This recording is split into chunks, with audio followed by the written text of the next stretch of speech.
Hello, true believers. This is Doc Hogg, and welcome to episode 44 of Comics and Variety. If you enjoy this channel, please do subscribe, hit the notification bell to be notified about new videos, and for the sake of YouTube's search algorithm, please do hit the like button. Alrighty, today I'm going to talk about what I think went wrong with Stranger Things 3. But first I want to mention a comic book that I'm backing called College of the Dead by Adam Post. I've talked about this in previous videos. It is now 75% of the way to its goal with 4 days left. So let's get it the rest of the way. Yes, this is a comic book about zombies, and yes, I think our society is just about at zombie fatigue, but we're not there yet, in part because we really haven't had any story dealing with zombies that invade a college and eat professors. This book does that, and that is why you should back it. I'll provide a link to its Indiegogo campaign in the description below. Alrighty, on to Stranger Things 3. First, I actually did enjoy Season 3 of Stranger Things. I thought the plot was good, so was the action, and what I really liked was the difficulty that the character Will Byers has transitioning to his teen years. The friends he used to play video games and Dungeons and Dragons with are now interested in pretty much the only thing that all teenage boys are interested in: girls. And Will is having a hard time with that. He still wants to play D&D, and his friends aren't really interested in that, maybe getting to the point where they think it's kind of silly, and Will is having a hard time adjusting. That said, some of the addictiveness of the show has worn off. At the end of each episode in Season 3, I was still eager to see the subsequent episode, but it wasn't like Season 1 or 2 where I had to binge watch it if I could. I didn't have much trouble this time turning it off if I had other things to do. Now, I don't know if that was due to too many characters being in the show. Maybe. Certainly the relationship between Joyce Byers and Jim Hopper felt a bit thin. It didn't feel like a loss when they killed Jim Hopper off at the end. That is, you don't feel the loss from Joyce's point of view. And I think that was due to the fact that because with all of the characters, the show just couldn't spend sufficient time on Joyce and Jim. But for me, the biggest disappointment was the missed opportunity Season 3 had to generate more nostalgia for the 1980s. And, that is what is really so great about this show. It has had, very good plots, solid character arcs, but what distinguishes it from other shows is the constant tropes from 1980s TV and movies. From the opening 1980s kind of techno graphics, to the kids racing away from villains on their bicycles, to the hairstyles, to the references to movies like, Close Encounters and so forth. And Season 3 missed a huge opportunity to pay homage to one of the great 1980s movies. And where they missed it starts with this scene. The ceiling stopped spinning for me. Is it still spinning for you? Holy shit. No. You think we puked it all up? Maybe. Ask me something. Interrogate me. Okay, interrogate you, sure. When was the last time you peed your pants? Today. What? When the Russian doctor took out the bone saw. Oh my God. It was just a little bit, though. Yeah, it's definitely still in her system.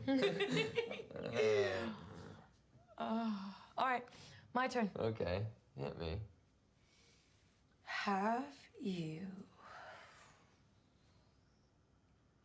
ever been in love? Yeah, Nancy Wheeler, first semester senior year. Oh my God. She's such a priss. Turns out, not really. Now those are the characters Robin Buckley, played by Maya Hawke, and Steve, portrayed by Joey Curie. This is the two young people who had nothing to do with each other in high school because one was popular and the other was not. And here they are forced together, and they realize how much they have in common, and how very silly our differences often are, especially those differences that we see in high school. By now you have probably guessed which 1980s movie I'm referring to. Yep. I don't know if teenage angst was a movie genre, but if it was, The Breakfast Club would be the best of them. This may be director John Hughes' best movie. In fact, it cost only $1 million to make, and it made over $50 million at the box office, which was a huge deal for 1985. It was really a big hit. One of the things that made The Breakfast Club so uplifting is that the characters who would have nothing to do with each other prior to basically ending up in detention together, they start to fall for each other. The characters John Bender and Claire Standish, played by Judd Nelson and Molly Ringwald, end up together at the end. But I want to focus on the characters played by Emilio Estevez and Ali Sheedy, the characters of Andrew Clark and Allison Reynolds. Clark is a star wrestler, a jock who would have nothing to do with Reynolds, who is an awkward outcast and kind of creepy at the beginning. But her character is, you could call it a transformation from the ugly duckling to the swan. Ugly duckling because, she is creepy at the beginning. She's not very attractive. And yet at the end, she gets beauty help from Molly Ringwald's character, and that transforms her into a swan. And this scene in Stranger Things could have been used to pay homage to The Breakfast Club. Are you still in love with Nancy? No. Why not? I think it's because I found someone who's a little bit better for me. It's crazy. Do you remember what I said about Click's class? About me being jealous and, obsessed? Yeah. It isn't because I had a crush on you. It's because she wouldn't stop staring at you. Mrs. Click? Tammy Thompson. I wanted her to look at me. But she couldn't pull her eyes away from you and your stupid hair. And I didn't understand because you would get bagel crumbs all over the floor. And you asked dumb questions, and you were a douchebag. And you didn't even like her, and I would go home and just scream into my pillow. Tammy Thompson's a girl. Steve. Yeah? Oh. Oh. So there will be no romance between Steve and Robin. And I gotta wonder, why did they take this Breakfast Club-like scene and kind of ruin it? Well, if you must ask,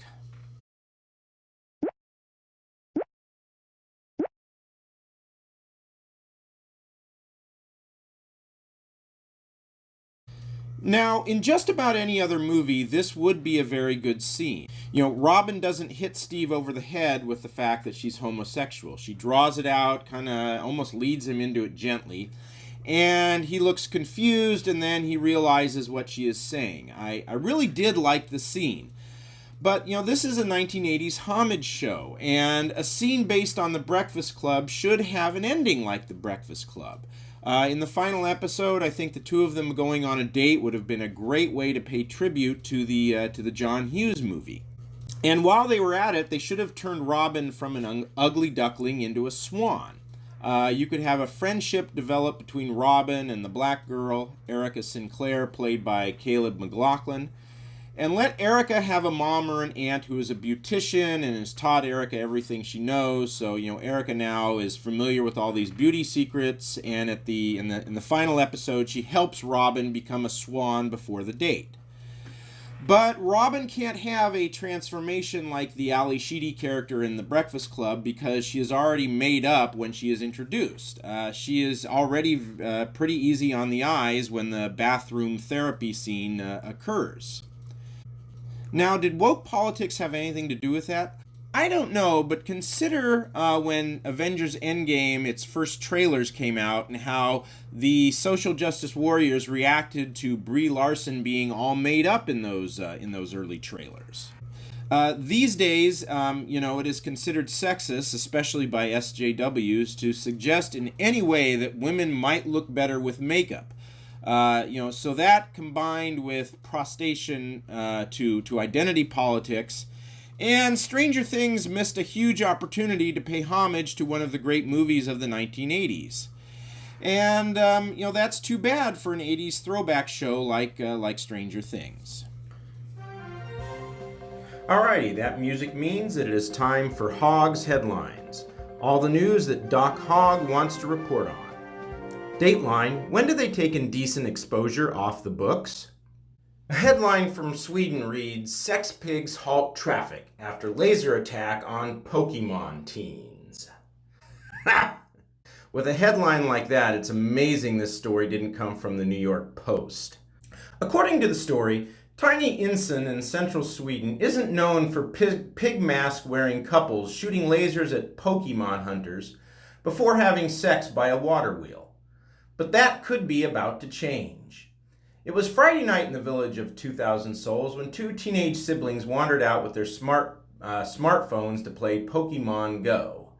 But instead of finding Pikachu or Squirtle, they soon came face to face in the park with a couple who must have seemed scarcely more real. The teenager's mother, who reported the incident to police, told newspaper Dalarnes Tidningar, quote, they wore rubber masks depicting pigs' heads and they started screaming and waving a green laser, end quote. A laser beam hit one of the teens in the face and the children rushed back home, shaken but luckily unharmed. The masked shooters, who also wore t-shirts labeled King and Queen, were next spotted by incredulous motorists as they had sex behind the hamlet's water wheel. The mass shooters were having sex, not the motorists. Traffic backed up on the highway as some drivers slowed down. Why on earth did they slow down?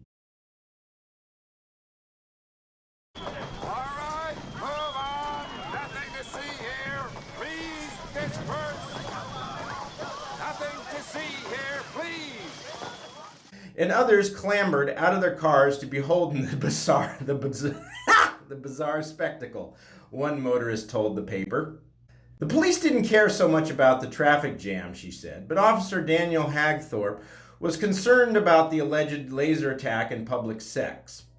Pointing at someone with a green laser can cause injury if it hits the eyes, he told the newspaper. And their water wheel sex could be considered sexual harassment if anyone took offense. So the fact that they were actually having sex out in public where everyone could see them, someone needs to be upset about that before before they can be arrested. I'm just old enough to remember when doing something like that, it didn't matter if someone was offended. You did that in public, you'd end up with a nice set of silver bracelets. Those were the days. Alrighty, that's all for now. Until next time, have a very nice day.